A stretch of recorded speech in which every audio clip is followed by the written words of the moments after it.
자, 친구들 모두 안녕! 자, 여러분 한 주간 다들 잘 지내셨나요? 벌써 한 주가 지나가고 벌써 이렇게 새로운 주일을 맞이하게 되었습니다. 여러분들 중에 2주 동안 사순절 새벽기도 청진군을 참여하느라 새벽에 일찍 일어나가지고 하나님 앞에 나와서 예배를 드린 친구들이 엄청 많다는 소식을 전도사님이 들었어요. 전도사님이 그 소식을 듣고 얼마나 감동을 받았는지 몰라요.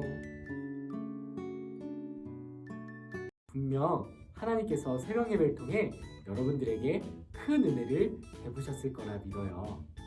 자, 여러분, 이제 드디어 여러분들이 한 주간 기다리고 또 기다리는 바로 그 시간, 하나님의 말씀 시간이 돌아왔습니다. 오늘도 전도사님이 여러분들에게 하나님의 말씀을 전하기 위해 저 산을 넘어 바다를 건너 여러분을 향해 달려왔습니다. 여러분, 이 시간도 하나님의 말씀을 여러분 마음속에 잘 새기고 돌아가는 소중한 시간이 되기를 간절히 소망합니다. 자, 여러분, 오늘은 원래 가스펠 프로젝트 순서에 따라서 아브라함의 이야기를 들어야 해요. 하지만 우리가 부활주의를 맞이해서 오늘은 특별히 여러분들에게 예수님의 이야기를 전해주려고 해요. 오늘 이 시간을 통해서 예수님의 십자가와 부활의 의미를 깨닫고 예수님의 그 사랑을 여러분들의 마음속에 새겨보는 소중한 시간을 가지길 소망합니다. 이 시간 함께 하나님의 말씀을 읽어볼까요?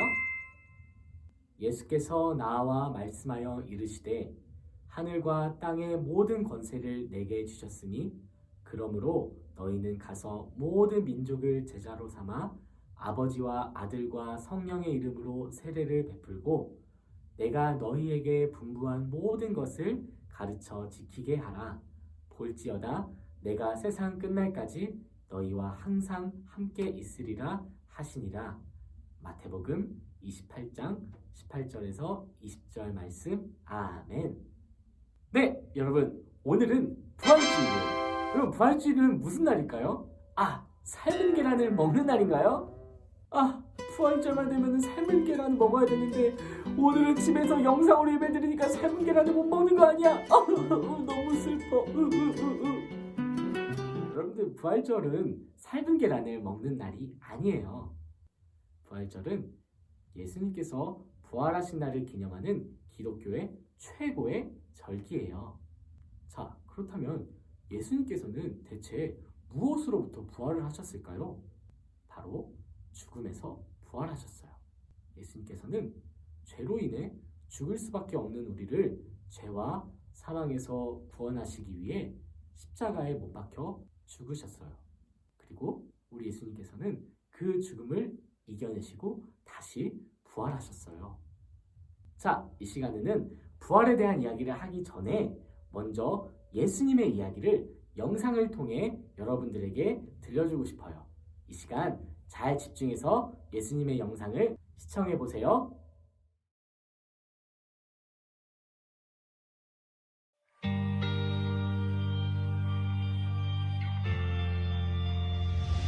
예수님과 제자들은 겟세마네로 향했어요. 예수님이 하나님께 기도하셨어요. 내 아버지여, 할 수 있다면 이 잔을 내게서 거둬주십시오. 그러나 아버지의 뜻대로 하십시오.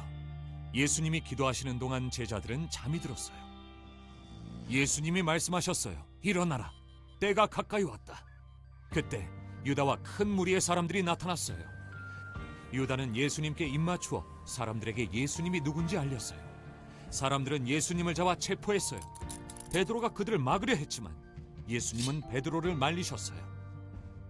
예수님의 제자들은 모두 도망갔지만 베드로는 근처에 남았어요.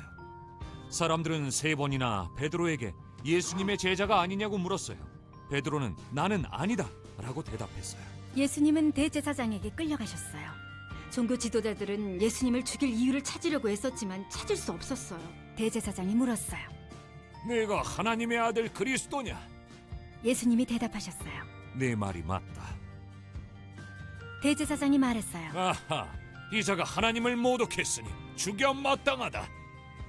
종교 지도자들은 예수님이 하나님의 아들이라는 것을 믿지 않았어요. 이튿날 그들은 예수님을 빌라도 총독에게 데려갔어요. 빌라도가 물었어요. 네가 유대인의 왕이냐? 예수님이 대답하셨어요. 네 말대로다. 내가 예수를 어떻게 하길 원하느냐? 빌라도가 사람들에게 물었어요. 사람들은 십자가에 못 박으시오 라고 대답했어요. 빌라도는 그가 무슨 잘못을 저질렀기에 그러느냐라고 물었지만 사람들은 계속 십자가에 못 박으라고 소리 질렀어요. 그들은 예수님의 옷을 벗기고 자주색 겉옷을 입힌 후 가시로 왕관을 만들어 예수님의 머리에 씌웠어요. 그리고 예수님을 때리며 조롱했어요. 유대인의 왕 만세라고 말하면서 말이에요.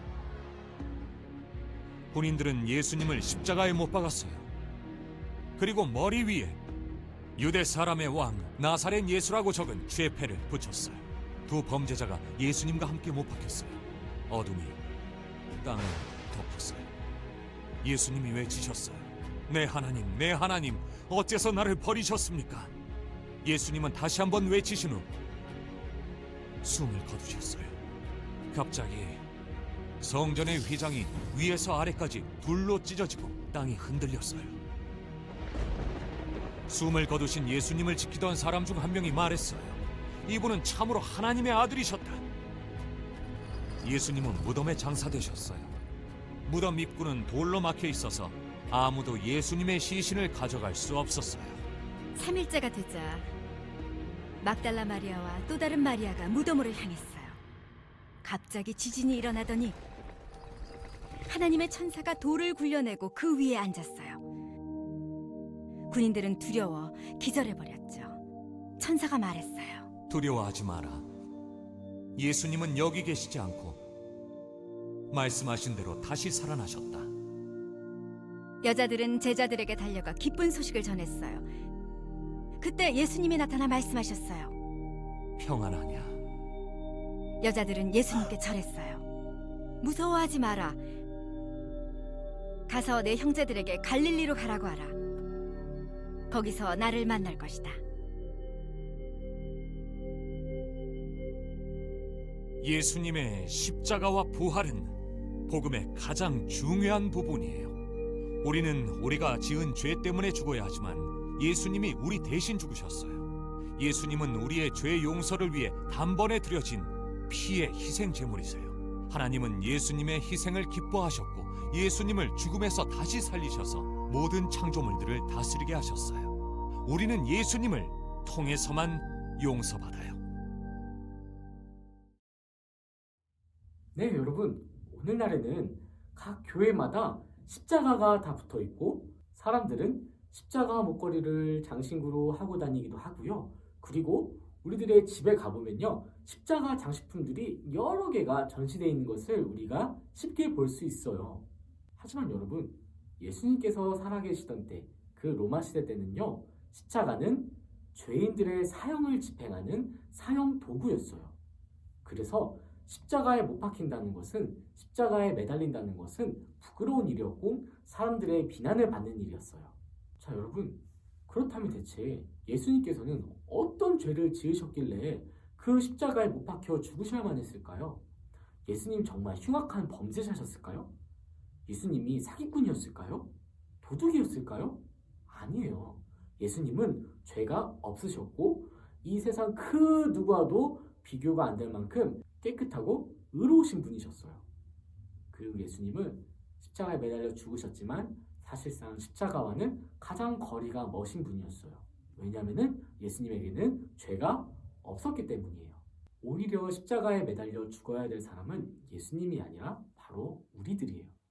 왜냐하면 우리는 하나님 말씀에 순종하며 살아가지 않고 우리가 원하는 대로 살아가고 이 세상의 여러 가지 죄악들을 즐기며 살아가고 있기 때문이에요.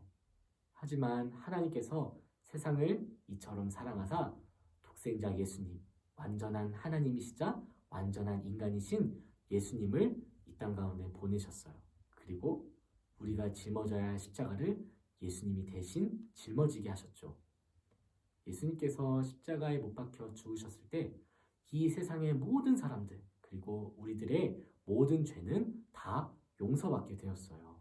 하지만 예수님께서 십자가에 못 박혀 죽으신 사건만으로는 예수님의 구원의 사역이 완성되지 않았어요. 예수님께서는 결코 인간이 이길 수도 없고 피할 수도 없는 그 죽음의 권세를 이겨내시고 다시 부활하셨어요. 그리고 이 부활은 예수님께서는 살아계신 하나님의 아들이시자 우리를 구원하시기 위해 이 땅에 오신 메시아라는 사실을 온 세상에 증명하는 사건이 되었지요. 만약에 예수님께서 십자가에 못 박혀 죽으신 후에 다시 부활하지 않으셨다면 예수님께서는 그 죽음의 권세를 이겨내지 못하신 것이 되는 거예요. 하지만 예수님께서는 그 죽음을 이겨내시고 사흘 만에 다시 부활하셨어요. 그리고 예수님의 이 부활은 예수님을 믿는 우리들에게도 죽음 이후에 부활이 있다는 것을 보장해 주는 것이 돼요. 우리가 이 땅에서 살다가 언젠가 하나님의 부르심을 받아서 저기 하나님 나라로 가게 될 때에 우리는 그 하나님 나라에서 슬픔도 없고 고통도 없이 영원히 하나님의 기쁨을 누리며 살아가는 영원한 생명을 얻게 될 거예요.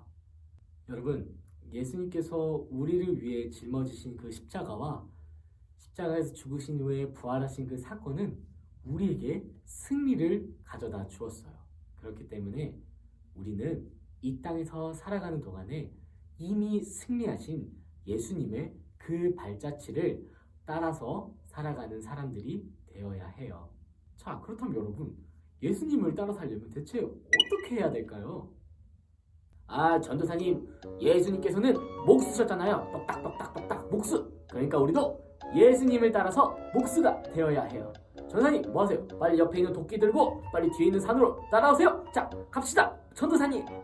이렇게 해야 될까요? 아니야. 예수님처럼 살아간다는 것은 그런 뜻이 아니야. 예수님께서는 물 위를 걸으셨어. 그리고 사랑하는 제자 베드로에게 물 위로 걸어오라고 말씀하셨지. 그러니까 우리도 지금 당장 교회 옆에 있는 왕숙천으로 가서 물 위를 걷는 연습을 해서 예수님처럼 물 위를 걷는 삶을 살아야 돼. 전도사님, 뭐 하세요? 빨리 옆에 있는 오리발을 신고 저와 함께 왕숙천으로 가시죠. 고고! 여러분, 이런 게 예수님처럼 살아가는 삶일까요? 예수님을 따라 살아가는 인생이 바로 이런 것일까요? 아니에요. 여러분, 예수님을 따라 살아간다는 것은 예수님께서 우리에게 맡기신 그 사명을 따라 살아간다는 것을 뜻해요. 사명은 영어로 미션이에요. 즉, 우리는 예수님께서 우리에게 맡기신 그 미션을 잘 수행하면서 이 땅에서 살아가야 한다는 거예요. 오늘 말씀을 보면 예수님께서는 이 세상에 아직 예수님을 믿지 않는 자들에게 나아가서 복음을 전하고 그들에게 예수님을 전하라고 우리에게 말씀하셨어요. 여러분, 복음을 전하는 일은 결코 쉬운 일이 아니에요. 왜냐하면 복음이 예수님을 믿는 우리들에게는 너무도 소중하고 값진 것이지만 세상 사람들에게 있어서는 복음은 쓸모없는 것이고 불편한 것이에요. 왜냐하면 세상의 길은 예수님의 길과 반대로 가기 때문에 세상 사람들이 느끼기에는 그 예수님의 복음이 너무도 불편하고 정말 필요 없는 것처럼 여겨지는 것이 너무도 당연한 일이에요. 그래서 복음을 전하는 우리를 바라보며 세상 사람들은 비난할 수도 있고요. 또 우리를 놀리고 조롱할 수도 있어요. 하지만 예수님께서는 이미 승리하신 예수님이세요. 그래서 우리에게 슬픔도 찾아오고 아픔도 찾아올 수 있지만 결코 우리는 그것들에 지지 않을 거예요. 마태복음의 마지막 구절에 보면 이렇게 나와 있어요. 내가 세상 끝날까지 너희와 항상 함께하리라. 우리를 위해 십자가에 못 박혀 죽으시고 또한 다시 부활하신 우리 예수님께서는 영원토록 여러분들과 함께하실 거예요. 자, 여러분, 말씀을 정리하겠습니다. 예정연부 예배자 여러분, 오늘은 부활주일이에요. 원래는 우리가 교회에 함께 모여서 이날을 기념하고 또 축하하고 또한 축제의 분위기의 예배를 드려야 하지만 현재 코로나 바이러스로 인해서 우리가 다 뿔뿔이 흩어져서 각자 가정에서 예배를 드리게 되었어요. 하지만 아까 전도사님이 여러분들에게 말했다시피 예수님께서는 항상 우리와 함께 계세요. 우리가 집에 있으나 우리가 교회에 있으나 우리가 어디 있든지 예수님께서는 항상 지금 이 순간 여러분과 함께하고 계세요. 우리를 죄와 죽음에서 구원하신 예수님, 십자가에 못 박혀 죽으셨지만 또한 우리를 의롭다 하시기 위해 다시 살아나신, 다시 부활하신 예수님, 그리고 영원토록 세상 끝날까지 우리와 함께 하실 그 예수님을 한 주간 잊지 않고 이번 주간에도 승리하는 우리 옛장인연부 모든 예배자들이 되시기를 간절히 소망합니다. 그럼 친구들 안녕.